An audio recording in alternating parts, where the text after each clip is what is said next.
ওপারে বিধানসভায় ওলটপালট, এপারে সরকার ঘর গোছাতে পারবে তো? দি এক্সিকিউটিভ টাইমস 2.0 থেকে আপনাদের সবাইকে অনেক শুভেচ্ছা। তামিলনাড়ুতে থালাপতি বিজয়ের রাজনৈতিক উত্থান বিস্ময়কর, কিন্তু কল্পনাতীত না। বিজয় অনেকদিন থেকেই থালাপতি অর্থাৎ সেনাপতি, তাকে সেনাপতি হিসেবে অভিহিত করা হয়।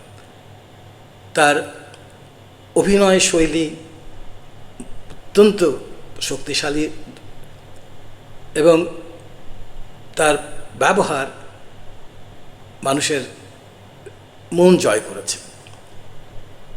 সে অনেকটা বলা যায় মিতভাষী, কিন্তু অমায়িক, এবং মানুষের বিপদে সে কাছে আসে, সাহায্য করে হাত বাড়িয়ে, এবং এই সব কিছুতেই একটা আন্তরিকতা আছে যেটা মানুষের চোখে ধরা পড়ে। অনেক এই যে সে যখন যায় রাস্তায়, তখন এই পারিবারিক যে ব্যাপারটা সেটাও খুব ইম্পর্ট্যান্ট।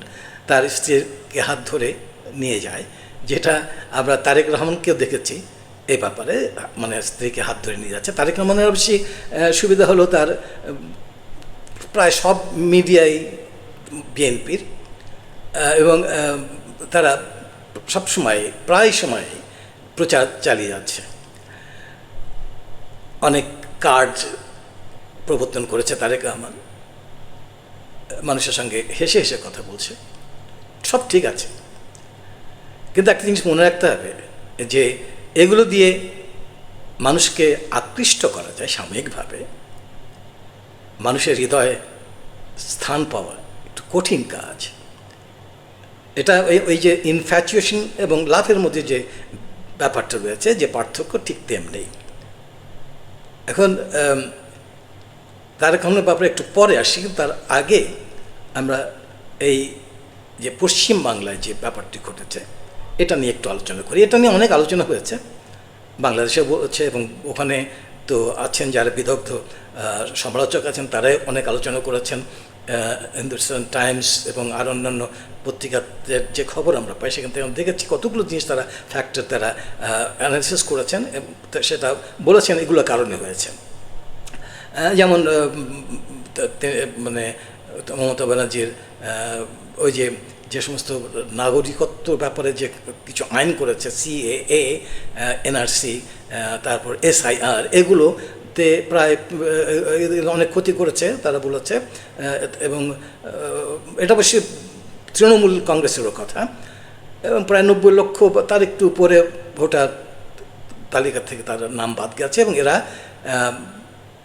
সবাই বলতে গেলে সবাই তৃণমূল কংগ্রেসের সমর্থক।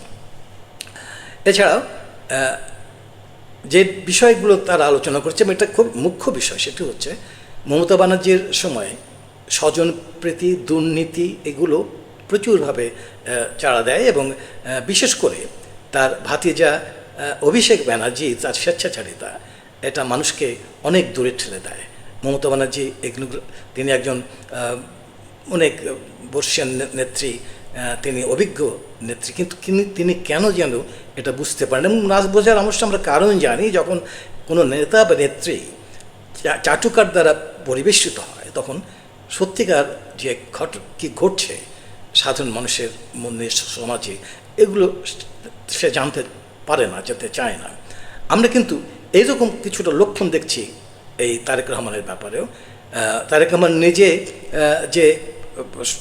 যেটা হয়তো বা সে সত্যিকার অর্থেই দেশের কাজ করতে চায়, দেশের জন্য তার মন কাঁদে, হয়তো বা আমরা জানি না, কিন্তু হয়তো বা কথাটা এই জন্য বলছি, এই জিনিসটা প্রকাশ করার যে বিষয়, সেই জিনিসটা কিন্তু তারা মানে করতে পারে, অর্থাৎ দেখাতে পারেনি ঠিকভাবে। কারণ আমরা দেখেছি আপাত পরস্পর বিরোধী কিছু কাজ, ক্ষমতা আসার সঙ্গে সঙ্গে আমরা দেখলাম স্বজনপ্রীতি, ওই ক্রিকেট বোর্ড নিয়ে সেখানে মন্ত্রী পুত্র, মন্ত্রী স্ত্রীর, তারা সেখানে ডিরেক্টর হয়ে গেলেন, পরিচালক হলেন। এটা মানে করে দিতে হলো, মানে যেহেতু তারা এই যে স্বজনপ্রীতির কথা বললাম, সেটা বাংলাদেশ ব্যাংকে গভর্নর সরাতে হবে, নিজেদের লোক দিতে হবে, এই কাজগুলো তারা করলো সঙ্গে সঙ্গে, এগুলো সবার চোখে লেগেছে। এখন এরপরে আপনি রাস্তা দিয়ে হাঁটবেন, মানুষের সঙ্গে হাত নাড়িয়ে কথা বলবেন, মানুষ আপনাকে এখন অনেকে দূরে দেখতে আসে, এটা ট্রু, এটা সব জায়গায় হয়, গ্রামেও হয়।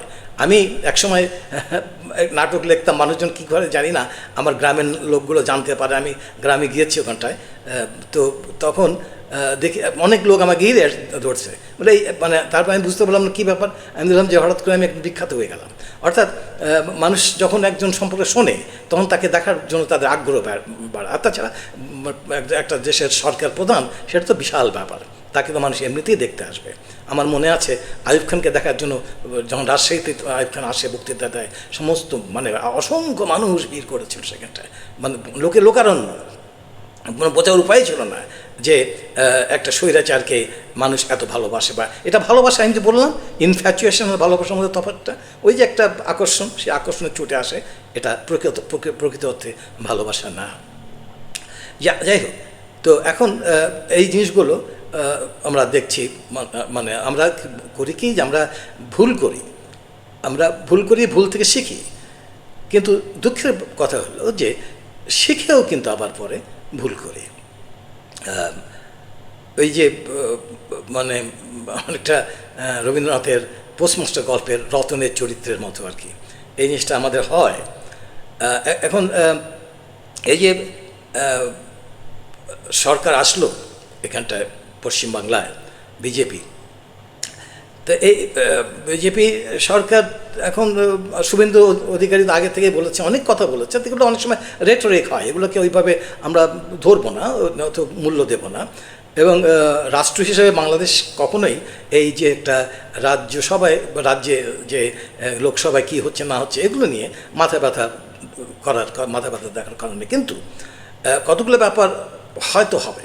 সেটি হচ্ছে যেমন পুশিনের ব্যাপারটা, পুশিন অবশ্য চলছে, আগের থেকে অনেক সময় চলছে, কিন্তু এখন ওই যে তারা তো মানে বলেই বসেছে যে আমরা এরা না, অর্থাৎ যারা এখানে আসছে বিভিন্ন জায়গায় পশ্চিমবঙ্গে, এরা ভারতীয় নাগরিক না, এই সমস্ত কথা বলছে। সুতরাং প্রথমেই করবে না, সুযোগ পেলে, এবং সুযোগটা মানে কি, যখন বাংলাদেশের সঙ্গে ভারতের সম্পর্কের অবনতি ঘটবে তখনই তারা এই কাজগুলো করবে নিঃসন্দেহে। এই ফ্রন্টের জন্য আমাদের তৈরি থাকতে হবে, সেটা করবেই, বিশেষ করে যেহেতু এখানে রাজ্যে বিজেপি সরকার গঠন হয়েছে। তো এখন এই যে বিষয়গুলো আমাদের মনে রাখতে হবে। আবার অনেকেই কিন্তু যে ভারতের যারা জার্নালিস্ট আছেন তারা বাংলাদেশেও তারা অনেকে বলছেন যে এর মধ্যে একটা সিলভার লাইনিংয়ের কথা বলছেন, যে আমরা দেখছি যে তিস্তা নদীর পানি বন্টন বোধহয় এইবার তার চুক্তি এইবার হয়ে যাবে, মানে হওয়ার সম্ভাবনা সাংঘাতিক বেশি, কারণ বিজেপি সরকার এখানেও আছে, ওখানেও আছে, সেন্টার আছে। এখন এই তিস্তা চুক্তির ব্যাপারে একটা আমাদের মনে আছে 2011 সালে এখানে তখনকার যিনি প্রধানমন্ত্রী মনমোহন সিং বাংলাদেশ সফরে এসেছিলেন। সাংঘাতিক রকম তাকে মানে আমাদের আশা জেগেছিল মনে, তাকে যে অভ্যর্থনা দেওয়া হয়েছে সেটাও তার আগে কাউকে দেওয়া হয়নি, অর্থাৎ মনমোহন সিংকে তাকে রেড কার্পেট থ্রুত না, এবং বিভিন্নভাবে বিভিন্ন জায়গা থেকে তাকে সম্বর্ধনা দেওয়া হয়েছে। এই যে তখন কিন্তু একটা মাসিক পত্রিকা বেরোতো, দি এক্সিকিউটিভ টাইমস, তার সম্পাদক ছিলেন লেমি শারমিন মুস্তাফা। তার তত্ত্বাবধানে একটা কাভার স্টোরি করা হয়েছিল দি এক্সিকিউটিভ টাইমসে, সেটা ছিল এই তিস্তা চুক্তির উপরে, মনমোহন সিংয়ের ভিজিট যেটা ছিল তার উপরে। সেখানে বিশদভাবে তিস্তা নিয়ে আলোচনা করা হয়েছে, কোথা থেকে এসছে, কীভাবে এসছে, তাতে সেই তিস্তা চুক্তি হলে কী লাভ হবে, পশ্চিমবঙ্গের কী লাভ হবে, বা পশ্চিমবঙ্গের ক্ষতি হলেও সেই ক্ষতিটা কাটিয়ে উঠতে পারে, কীভাবে উঠবে, এই বিভিন্ন ধরনের আলোচনা হয়েছিল। তখন কিন্তু আমরা জানতাম বিভিন্ন সোর্স থেকে, আমরা এটা পেয়েছিলাম বিশেষ করে ভারতীয় সোর্স থেকে, যে এবার তিস্তা চুক্তি হয়ে যাবে, মানে কোনো অবস্থাতেই এটা মানে আর বাধাগ্রস্ত হবে না, মনমোহন সিং এখানে এসছেন। এই যে মানে আমাদের এক্সপেকটেশন এত বেশি যে মানুষ কল্পনাই করতে পারেনি যে শেষ পর্যন্ত চুক্তিটা হবে না। এবং এই চুক্তিটা না হওয়ার পেছনে যে কারণটা উল্লেখ করা হচ্ছে সেটা ছিল মমতা ব্যানার্জি তিনি এটা বাধা দিয়েছেন। এটা বলছেন যে ওনার বাধার কারণে এটা দেওয়া হলো না। It's totally rubbish. এই জিনিসটা মানে এই জন্য যে যখন কেন্দ্রীয় সরকার একটা ডিসিশন নেয়, বিশেষ করে যেটা দেশের জন্যে, মঙ্গলের জন্যে, এবং বিশেষ করে মনে রাখতে হবে তিস্তা চুক্তির যে ব্যাপারটা সেটা হচ্ছে ইন্টারন্যাশনাল আইনের মধ্যে বাধ্যবাধকতায় এই চুক্তিটা করতে হবে, অর্থাৎ শেয়ারিংটা যেটা আছে পানির যে বন্টন এটা করতে হবে, এটা নিয়ম না করলে ভারতের ভাবমূর্তি নষ্ট হবে। তো এটা ইচ্ছা করলে কিন্তু ভারতের যে কনস্টিটিউশন আছে, সংবিধানের আর্টিকেল 253 থেকে 53তে বলা হয়েছে যে ভারত এটাকে ওভাররাইড করতে পারে, অর্থাৎ এই যে অবজেকশন, যে বাধা, যে আপত্তি মানে রাজ্য সরকারের, এটাকে তারা ইগনোর করে সে চুক্তি করতে পারে। এটা করেননি। ওই যে বলে না যত ঘোষ নন্দ ঘোষ, এই ক্ষেত্রে যত দোষ মমতা ঘোষ হয়ে গেছে আর কি, মমতার উপর চাপিয়ে দিয়েছে দোষটা। যাই হোক, শেষ পর্যন্ত হলো না চুক্তিটা। তো এখন বলছে যে ওই মমতা নেই সুতরাং এটা হবে। ওই যে বললাম যে একটা জিনিস মনে রাখতে হবে, ভারত যদি কিছু দেয় তার বিনিময়ে কিন্তু অনেক কিছু নয়, অর্থাৎ প্রাইসটা টু হাই কোনো কোনো ক্ষেত্রে। শেখ হাসিনা তো আমরা জানি কি করেছে। এখন এটাও আমাদের মনে রাখতে হবে যে ভারতের সঙ্গে সম্পর্ক খারাপ রেখে আমাদের কিন্তু উন্নয়ন ভালো হবে না। উন্নয়ন হয়তো হবে, কিন্তু আমাদের ঠিক সেরকম উন্নতি হবে না, অর্থাৎ আমাদের অনেক অসুবিধা হবে, বিভিন্ন ধাপে ধাপে অসুবিধা হবে। এটা আমাদের মনে রাখতে হবে, অর্থাৎ তার সঙ্গে সম্পর্ক উন্নয়ন করতেই হবে আমাদের। কিন্তু এটা আমাদের মনে রাখতে প্যারাডক্সিক্যালি যে তার সঙ্গে সম্পর্ক উন্নয়ন করতে হলে আমাদের অনেক কিছু দিতে হবে যেটা আমরা দিতে পারবো না। তো যাই হোক, এই সমস্ত বাধা আমাদের তারেক রহমান সরকারের জন্য থাকবে। অনেকেই বলেন তারেক রহমান সরকারের ভেতরে ভারতপ্রেমী অনেকেই আছেন, থাকুক, সে থাকবে, অসুবিধা নেই, নিশ্চয় তারেক রহমান সেটা অবগত। কিন্তু এখন দেখতে হবে কি করে এটা আসলে তারেক রহমানের চাপটা কিন্তু দ্বিমুখী, অর্থাৎ দুদিক থেকে, একটা বাইরে থেকে ভারত থেকে, আর একটা হচ্ছে দেশের ভেতরে আমাদের যে অবস্থা বর্তমানে মূল্যস্ফীতি, এবং এখনও চাঁদাবাজি চলছে। এবং সবচেয়ে বড় কথা হলো যে এই চাঁদাবাজের দলগুলো কিন্তু বিএনপির নিজেদের লোকেই, অর্থাৎ বিএনপির বিভিন্ন অঙ্গ সংগঠন থেকে কিছু আছে। এবং এখানে ওই যে আইন শৃঙ্খলা পরিস্থিতির যে অবনতি, এটাই কিন্তু লক্ষণীয়। যতই ওরা চিৎকার করুক না এটা করছি ওটা করছি, কিন্তু আমরা দেখেছি মানে পুলিশ ওসি পর্যন্ত আঘাতপ্রাপ্ত হয়েছে, বিভিন্ন থানা গিয়ে দখল করছে, মব করছে, এবং এখানেও বিএনপির লোক। এই জিনিসগুলোকে দূর করতে হবে। একটা স্থিতিশীল শান্তিময় পরিবেশ, অন্তত রিলেটিভলি একটু শান্তিময়, পুরো শান্তিপূর্ণ পরিস্থিতি করতে পারবে না, ওটা সম্ভব না, বিভিন্ন জায়গায় একটু এটা না এটা সেটা হবে, কিন্তু বললাম রিলেটিভলি একটা মানে শান্তিপূর্ণ অবস্থান তৈরি করতে হবে এখানটায় বাংলাদেশে।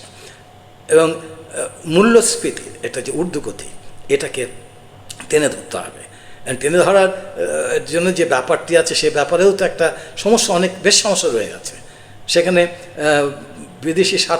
বিদেশি যে অর্থদাতা যারা সংস্থা আছে তারা কতখানি এগিয়ে আসবে এটা নিয়েও সন্দেহ আছে। তারপর যে আমাদের এখানে এই যে সমস্ত কলগুলো খুলে দেওয়ার কথা বলছে, যে টাকা তারা ব্যয় করছে সরকার, এগুলো সঠিক হবে কিনা সেটাও দেখার বিষয়। কারণ অনেকেই বলছেন যে এই সমস্ত কলকারখানা কিন্তু অলাভজনক প্রতিষ্ঠান ছিল, এবং সেটা আবার চালু করতে গিয়ে আবার ক্ষতির সম্মুখে পড়ে কিনা সেটাও দেখতে হবে। তো এখন এই যে বলছে যে 1 কোটি কর্মসংস্থান করতে হবে, বিভিন্ন রকম তো মানে প্রতিশ্রুতি দিয়েছে। তো প্রতিশ্রুতি মানুষ দেয়, কিন্তু কতখানি রক্ষা করতে পারে সেটা দেখার বিষয়। আর তাছাড়া যদিও এখন পর্যন্ত তারা কিছু মূল্য বাড়ে না, অর্থাৎ এই বিদ্যুতের মূল্য ইত্যাদি মানে বৃদ্ধি করেনি, কিন্তু অদূর ভবিষ্যতে করবে না তার কোনো গ্যারান্টি নেই এবং করার সম্ভাবনা খুব বেশি। এই সমস্ত কারণে কিন্তু মূল্যস্ফীতি আরও বেড়ে যাবে এবং সাধারণ মানুষ তারা আবার তারা এই বিএনপির উপরে ক্ষুব্ধ হবে। এবং এর বাইরেও কিন্তু এটা তো দেশের ব্যাপার। আর ইন্ডিয়া থেকে পুশিং যেটা ব্যাপারটা আছে, অর্থাৎ লোক পাঠিয়ে দেবে, তারা বলছে যে অনেকে বাংলাদেশের নাগরিক, তো এগুলো দিয়ে পাঠাচ্ছে, এখনও পাঠাবে এর পরে। এবং তারপর বড় ফ্যাক্টর তো আছে হাসিনা ফ্যাক্টর, এবং তাকে কিভাবে এখানটায় প্রতিস্থাপিত করা যায় সেটা তারা দেখবে। এবং বিশেষ করে ভারতের যে পশ্চিমবাংলার যে সরকার থাকবে, এবং শুভেন্দু অধিকারী তো সে তো ওপেনলি বলেছে যে বাংলাদেশের লিগ্যাল প্রাইম মিনিস্টার হচ্ছে শেখ হাসিনা।